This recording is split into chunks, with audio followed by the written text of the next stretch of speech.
Welcome to Neon Cobra. Let's kick into it.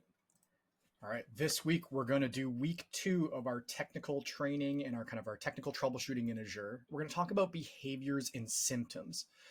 So the reality is when we're dealing with getting down to finding out what the problem is, sometimes you can look at the overall environment and pull behaviors and symptoms to understand maybe what the cause and effects are. It's very much like IT sleuthing. Eventually you start to notice patterns, but there are certain things that will help you kind of point you in the right direction. So first we're going to start off with, if it's a CPU issue, you may start seeing user sessions, specifically in like virtual desktoping, locking up.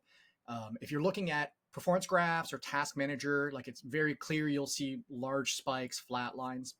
But I do want to kind of caveat having something running at like 85% regularly, flatline at that is not a problem. 100% flatline or constant spikes is. You generally want to be using as much of the system as possible in Azure to really maximize your profitability, right? You don't want something sitting idle. Certain applications like SQL, they'll try to take as much as the memory in the CPU as possible while still having system resources free. So you'll sometimes just get baselines that sit very, very high. Nothing to be worried about. Slow outlook searches, file explorers, those tend to be very CPU heavy tasks, but they also do rely on sometimes network bandwidth as well as disk IO. So that's, one of the things when you're dealing with this is you need to make sure that, is it symptomatic of the CPU? And we'll talk about some of this later. And, general app crashing. A lot of times if there's certain things wrong with an application, you can find that it'll spike the CPU as it tries to recover. It could be CPU related, it could be app related, it could be together, right? So they're looking at, memory or RAM, jittery mouse, right? If in user environments, AVD, and I keep referencing AVD mostly because AVD itself is kind of like your canary in the coal mine. It's going to be the first thing your users report as an issue, right? Because they're working in it. It doesn't even matter how good your RMM is, how good your monitoring tools is. A user is going to be your fastest identifier that there's a problem. So jittery mouse, moving things around, it's, snapping around. Session locks, right? You're clicking on something and it kind of sits there and pauses. Again, flatlining in performance manager or task manager. If you see your memory spiked out, you dive in to find out what it is. And then like buffering on video and audios. Like you'll find sometimes if you run out of memory, it might actually start hitting your disk as it pages onto that. So if you have, a combination of problems, maybe high CPU due to Outlook caching or first time OST loads, or you've got buffering of video and audio, you'll start to find that is becoming a problem. Networking, right? Session timeouts. Obviously, if the networking, you've got packet loss, you've got high jitter, whatever the case is, you'll find the sessions either timeout or close entirely. File transfer failures, right? If there is any sort of drop in the FTP or the file transfers, anything, it almost acts like a UDP type instead of a TCP. So it'll try to recover, but eventually it could just drop your file transfers. Call drops, if you're using any sort of Teams calls, obviously network cuts. And you can use like your network or your Teams trackers to see whether there was network problems. There's a whole other troubleshooting tool over that way. And there's general slow transfer times. Now, additionally to that is, disks. If it's a disk performance, you might see increased wait times, right? And this is kind of disk queue depth. You can use your Azure metric monitor to look at that. You can use your performance monitors to look at that as well. So that'll really increase wait times when you're opening applications, opening files, app crashes. A lot of things don't handle disk queue depths or timeouts, or just straight up app locks. You open something up and nothing happens because it can't quite get to the data.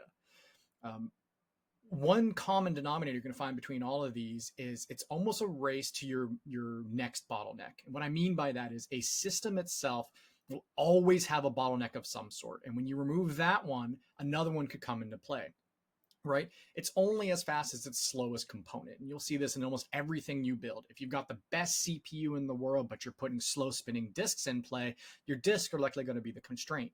So even though you've solved one problem, let's say upgraded a standard HD to a premium, you might have a marginal improvement to the environment before your next constraint comes in.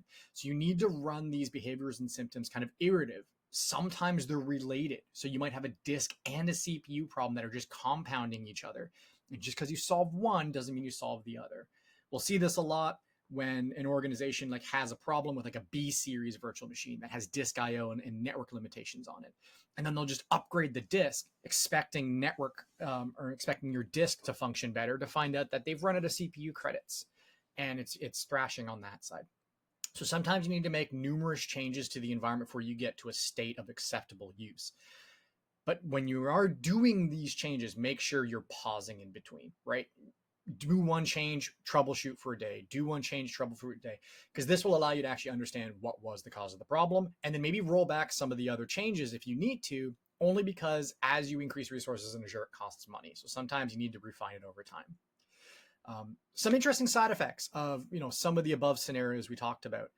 Maxed out RAM can actually cause your CPU and disk churn, because we talked about paging files. So if your memory is really, really high, you might be led on a false chase down disk and CPU churn, because your paging file is just thrashing everything, right? And they're leveraged more heavily than the rest of the environment. So you find that if your disk starts thrashing, you might hit IO problems and it just compounds everything down. Mild packet loss can manifest itself as delays to the entire user experience. So you could have a local internet problem, and you may be looking at the Azure resources and you're seeing weird things, but you're finding out maybe you're dropping every 5th packet on-prem. And because all the users are located there, they're reporting these issues. So sometimes it's good to kind of understand where the users are coming from and look outside the environment in as well. Maybe they failed over to their worst internet and you don't know, right? The dial-up. Maybe they're accessing it from a cell phone and neglected to tell you that's how they've been moving forward.